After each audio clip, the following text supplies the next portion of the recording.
Another day, another little scandal in Hillary Clinton's emails. As you know, Clinton set up a homemade email server when she was Secretary of State and did all her work on that, thinking that way she could hide those emails from the public. But look, those emails are the property of the government and have to be disclosed under Freedom of Information laws. And, she just went and wiped her email server and then laughed at the public. Did you wipe the server? What, like with a cloth or something? I don't know. Well, you know how it works digitally. Well, it's pretty hard to really delete things forever on the internet. So the last laugh is on her, as courts have seized her computer data and have compelled her deleted emails to be handed over and disclosed. So she's also under an FBI investigation for her conduct. Not only did she break disclosure laws, but she also violated laws about the proper handling of national security secrets. But back to the news today. Here's one of the emails that she did on her homemade email server and then illegally wiped. And then, to her horror, it was dug up and released by a court order. Here, check it out. It starts with an email to Clinton from a former U.S. ambassador, Thomas Pickering. He was ambassador over the years to places from Russia to India to Israel to the UN.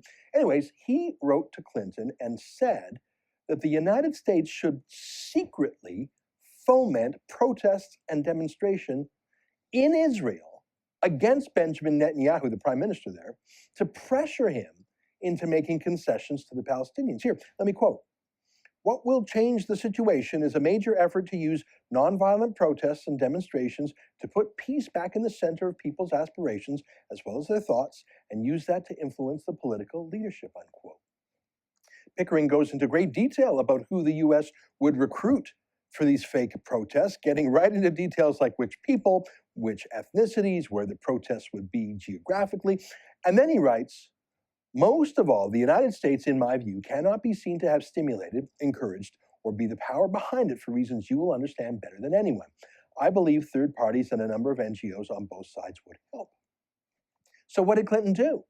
Well, all we know for sure is that she forwarded the memo to her staff and asked that it be printed out. So did Clinton follow the suggestions? Well, we don't know. But look at this. Suddenly, shortly after this email, Occupy Wall Street popped up in Israel. Really? Wall Street is in the United States, but suddenly the movement came to Israel? Yeah, that's convenient. Here's another anti-war protest in Israel. Just like Pickering's memo, just like Obama and Clinton have always said, Israel is the problem. Israel needs to make concessions because there are no protests allowed in Palestinian-controlled areas. They're not allowed to be free. Israel is. Protests in the style of Saul Alinsky, the U.S. radical community organizer under whom Hillary Clinton studied. Were those protests organized by Clinton, like Pickering suggested? We don't know. We do know Clinton asked for his plan to be printed out, presumably to be read, if not to be acted on. Now, Israel allows all sorts of democratic protests. It's the only place in the Middle East with Western-style liberties. So maybe they were real protests by real Israelis. Or maybe they were ginned up by Clinton operatives. I mean, Obama didn't even hide the fact that he wanted Netanyahu to lose the last election. His top campaign team all flew to Israel, set up a campaign office, and worked full tilt in the Israeli election to defeat Netanyahu. They boasted about it to American newspapers. In the end, it was so heavy-handed, and Israelis felt so offended that Obama thought he could manipulate them, that once the word got out, Netanyahu rose in the polls. See, Obama should have followed Pickering's advice and kept his role hidden. Who knows? Maybe they did that too. I don't mind the United States using covert and clandestine tactics to promote U.S. interests, but usually one thinks of doing that in undemocratic regimes, like when Ronald Reagan helped the Polish group Solidarność fight against communism. Isn't that what America's supposed to do? Support Democrats in places like Saudi Arabia or Iran, instead of working to undermine an ally like Israel? But we do know that Obama is harder on U.S. allies, from Canada to the UK to Israel to Ukraine, than he is on America's enemies, from Russia to Cuba to Iran.